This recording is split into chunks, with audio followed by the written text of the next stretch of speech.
देखिए, पाकिस्तान का government officers जो था उसने जो हमसे कांटेक्ट करके बताया कि बाघा बॉर्डर पर उसको 8:30 बजे ले आया गया था।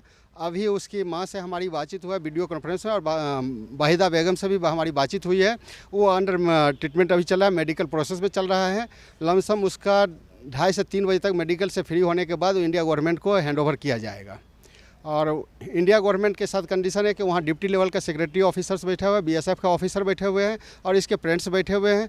उस कंडीशन में वहाँ का ऑफिसर डिसाइड करेगा कि उसे मां के हवाले किया जाए, या चूँकि habeas corpus writ petition pending है सुप्रीम कोर्ट में, तो सुप्रीम कोर्ट में प्रोड्यूस किया जाए, या आसाम गवर्नमेंट के जो पुलिस ऑफिसर्स हैं उसके हैंडओवर किया जाए। चूँकि मैटर किडनैपिंग से है और फैमिली मेंबर से भी रिलेटेड है कि एक बच्ची अपनी मां से मिल रहा है, तो वो इससे सिचुएशन में मानवता के ख्याल को देखते हुए हो सकता है मां के हैंडओवर कर दिया जाएगा। और अंडर प्रोसेस ऑफ लॉ मां उसको नेक्स्ट डे कंसर्न कोर्ट में 164 के एप्लीकेशन के तहत जो आईओ जो डायरेक्शन देगा उसके तहत तो कंसर्न कोर्ट में अपीयर हो सकती है। मतलब मैं भी ज्यादातर उम्मीद है मानवता के आधार पर वाहिदा बेगम को सीधे असम भेजा जाएगा। फर्स्टली चूँकि वाहिदा बेगम कोई एक्यूज नहीं है कि उसको कोर्ट में प्रोड्यूस करना नेसेसरी हो, ऐसा नहीं है।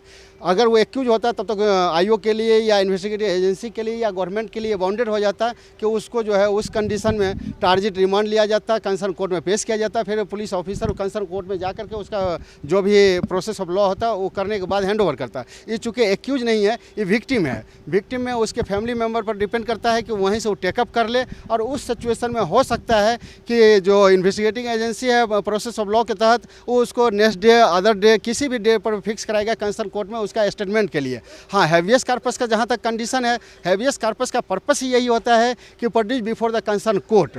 Concern court means the habeas corpus जहाँ पेंडिंग है, तो इसका habeas corpus writ petition pending है सुप्रीम कोर्ट में।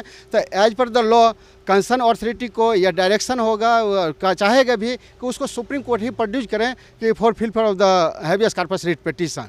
अब यहाँ दो सिचुएशन आ रहा है। पहला सिचुएशन आ रहा है कि उसकी मां को हवाले किया जाए, या दूसरा सुप्रीम कोर्ट में प्रोड्यूस किया जाए। अभी जो सिचुएशन है प्रेजेंट सुप्रीम कोर्ट का, वह अभी समर वैकेशन चल रहा है, सुप्रीम कोर्ट बंद है। अर्जेंसी मैटर के लिए खोला जा सकता है, लेकिन वाहिदा बेगम केस को अब अर्जेंसी मैटर नहीं माना जाएगा क्योंकि वो ऑलरेडी इंडिया पहुंच चुकी है। और रह गई कि वो फैमिली मेम्बर में जाएगा। अब प्रोसेस ऑफ लॉ में 164 का स्टेटमेंट के लिए किसी भी मजिस्ट्रेट के यहाँ वो उसको कंसर्न आईओ एप्लीकेशन देगा और उसका 164 में स्टेटमेंट रिकॉर्डेड हो जाएगा।